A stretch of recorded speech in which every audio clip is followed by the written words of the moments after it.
আমি বাসে উঠছি।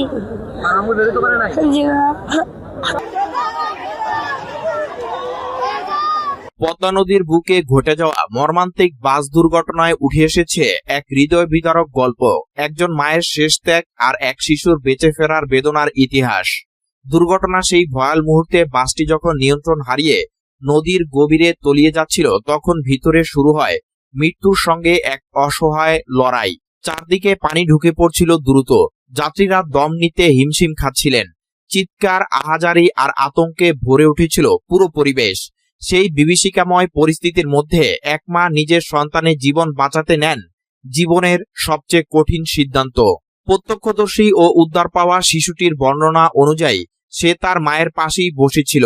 হঠাৎ দুর্ঘটনার পর পানি ঢুকে গেলে পরিস্থিতি দ্রুত নিয়ন্ত্রণের বাইরে চলে যায়। শিশুটি জানায় সে ঠিকমতো শ্বাস নিতে পারছিল না, চোখে কিছুই দেখতে পারছিল না। ঠিক সেই সময় তার মা তাকে শক্ত করে ধরে রাখেন। কিন্তু যখন পানি আরো উপরে উঠে যায় এবং বেঁচে থাকার সম্ভাবনা ক্ষীণ হয়ে পড়ে, তখন মা নিজের সন্তানের দিকে তাকিয়ে শেষ সিদ্ধান্ত নেন।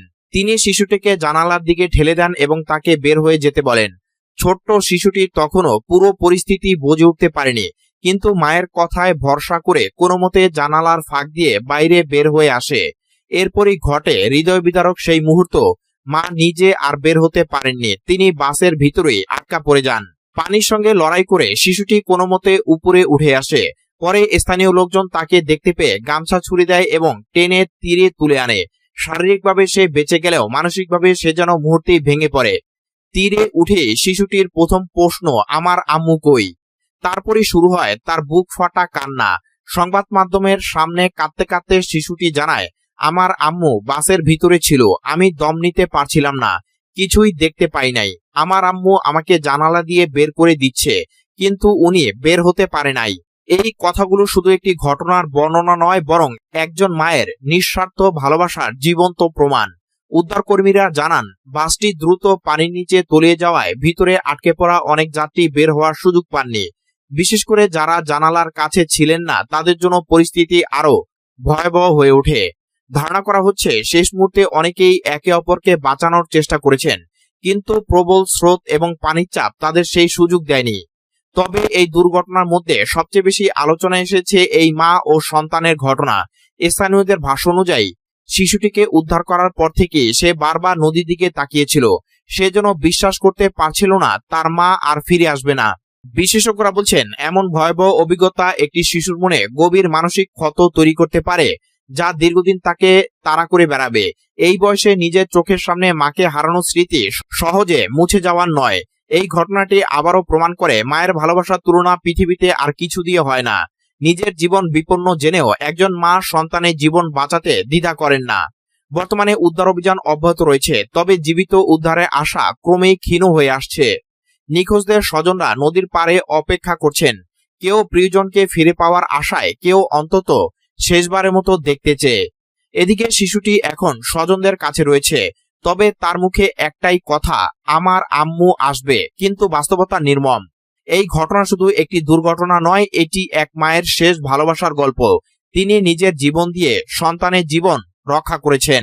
শেষ পর্যন্ত বলা যায় সেই মা হয়তো আর নেই, কিন্তু তার ত্যাগ চিরদিন বেঁচে থাকবে তার সন্তানের প্রতিটি নিঃশ্বাসে, প্রতিটি জীবনে। মা হারিয়ে গেছে পদ্মার গভীরে, কিন্তু তার ভালোবাসা ডুবে যায়নি। শহীদ শরীফ ওসমান বিন হাদি হত্যা মামলায় ভারতে গ্রেফতার ৩ জন আসামিকে দেশে ফিরিয়ে আনতে বাংলাদেশ সরকার আনুষ্ঠানিক অনুরোধপত্র পাঠিয়েছে। স্বরাষ্ট্রমন্ত্রী সালাউদ্দিন আহমেদ বলেন, স্বরাষ্ট্র মন্ত্রণালয় আনুষ্ঠানিকভাবে গ্রেফতারি পরোয়ানার সংযুক্ত অনুরোধপত্র পররাষ্ট্র মন্ত্রণালয়ের মাধ্যমে পাঠাচ্ছে, যাতে এক্সট্রাডিশন চুক্তি অনুসারে আসামিদের আইন অনুযায়ী দেশে হস্তান্তর করা হয়। স্বরাষ্ট্রমন্ত্রী এই তথ্য জানান মহান স্বাধীনতা ও জাতীয় দিবস উপলক্ষে বৃহস্পতিবার সকাল 7টায় রাজারবাগ পুলিশ লাইন্স পুলিশ স্মৃতিসৌধে শ্রদ্ধা নিবেদন শেষে। এ সময় পুলিশ মহাপরিদর্শক মোহাম্মদ আলী হোসেন ফকির সহ ঊর্ধ্বতন পুলিশ কর্মকর্তারা উপস্থিত ছিলেন। তিনি জানান, হত্যাকাণ্ডের মামলার তদন্ত চলছে। একবার চার্জশিট দেওয়া হয়েছিল, তবে সম্ভবত নারাজির কারণে পুনরায় তদন্ত চলছে। ভারতের পুলিশ ইতিমধ্যে প্রথমে 2 জন এবং পরে আরেকজন আসামিকে গ্রেফতার করেছে। বাংলাদেশের দূতাবাস ডিপ্লোম্যাটিক চ্যানেলের মাধ্যমে অনুরোধপত্র পাঠিয়েছে, যাতে আসামিদের দেশে ফিরিয়ে আনা যায়। অন্য প্রশ্নের জবাবে স্বরাষ্ট্রমন্ত্রী বলেন, মিরপুর থেকে ডিজিএফ এর সাবেক মহাপরিচালক খালেদ মামুন আটক সংক্রান্ত তথ্য তিনি এখনো নিশ্চিত নন। এছাড়া সুইজারল্যান্ডের রাষ্ট্রদূতের সঙ্গে পুলিশ সংস্কার বিষয়ে আলোচনা হয়েছে, যেখানে বাংলাদেশ পুলিশের মানোন্নয়ন, ক্যাপাসিটি বিল্ডিং ও ট্রেনিং এর জন্য আন্তর্জাতিক সহায়তা নেওয়া হবে। উল্লেখ্য, শরীফ ওসমান বিন হাদি হত্যা 2025 সালের ডিসেম্বর মাসে ঢাকায় সংঘটিত হয়। মামলার প্রধান আসামি ফয়সাল করিম মাসুদ সহ অন্যান্যদের ভারতের পশ্চিমবঙ্গ থেকে গ্রেফতার করা হয়েছে। তাদের ফেরত আনার প্রক্রিয়া দ্বিপাক্ষিক চুক্তি অনুসারে চলছে। পবিত্র ঈদ উল ফিতর উপলক্ষে সরকারি বরাদ্দ 10 লাখ টাকা ব্যয়ের বিস্তারিত তালিকা প্রকাশ করেছেন কুমিল্লা 4 আসনের সংসদ সদস্য হাসনাত আব্দুল্লাহ। মঙ্গলবার রাতে সামাজিক যোগাযোগ মাধ্যমে দেওয়া এক পোস্টে তিনি এই তথ্য তুলে ধরেন। পোস্টে জানানো হয়, দেবিদ্বার উপজেলা দুস্থ ও সুবিধাবঞ্চিত মানুষের মাঝে মানবিক সহায়তা হিসেবে বরাদ্দকৃত পুরো অর্থ সঠিকভাবে বিতরণ করা হয়েছে। 15টি ইউনিয়ন ও একটি পৌরসভার মোট 144টি ওয়ার্ডে এই সহায়তা পৌঁছে দেওয়া হয়। প্রকাশিত তালিকা অনুযায়ী 1000 মানুষকে 1000 টাকা করে মোট 10 লাখ টাকা দেওয়া হয়েছে। পাশাপাশি আরো 500 জনের মাঝে ব্যক্তিগত উদ্যোগে ঈদের সামগ্রী বিতরণ করা হয়েছে। একই তালিকায় সব তথ্য সংযুক্ত থাকায় সম্পূর্ণ তালিকায় উন্মুক্ত করা হয়েছে।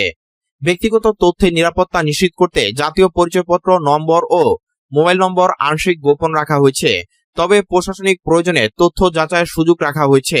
হাসনাত আব্দুল্লাহ জানান, এই বরাদ্দ বিতরণে কোনো রাজনৈতিক পরিচয় বিবেচনা করা হয়নি। প্রতিটি ওয়ার্ডের সবচেয়ে অসহায় ও সুবিধাবঞ্চিত মানুষের কাছে সহায়তা পৌঁছে দেওয়ার চেষ্টা করা হয়েছে। তিনি আরো বলেন, সব সুবিধাবঞ্চিত মানুষকে এই সহায়তায় আওতায় আনা সম্ভব হয়নি। সরকারি বরাদ্দের মাধ্যমে 1000 এবং ব্যক্তিগত উদ্যোগে আরো 500 জন সহায়তা পেয়েছেন। ফলে অনেক মানুষ এখনো এই সহায়তার বাইরে রয়ে গেছেন। এই উদ্যোগকে স্থানীয়ভাবে স্বচ্ছতা ও জবাবদিহিতার একটি ইতিবাচক দৃষ্টান্ত হিসেবে দেখা হচ্ছে। নতুন সরকারের দায়িত্ব নেওয়ার 1 মাসের মধ্যে প্রশাসনে বড় ধরনের রদবদল আনা হয়েছে। একযোগে 12টি মন্ত্রণালয় ও বিভাগে নতুন সচিব নিয়োগ দেওয়া হয়েছে। পাশাপাশি প্রত্যাহার করা হয়েছে 5 জন সচিবকে। বুধবার রাতে জনপ্রশাসন মন্ত্রণালয় থেকে জারি করা পৃথক প্রজ্ঞাপনে এই তথ্য জানানো হয়। প্রজ্ঞাপন অনুযায়ী প্রবাসী কল্যাণ ও বৈদেশিক কর্মসংস্থান মন্ত্রণালয়ের সিনিয়র সচিব ডক্টর মোহাম্মদ নিয়ামতুল্লাহ ভুইয়াকে পরিকল্পনা কমিশনের সদস্য করা হয়েছে।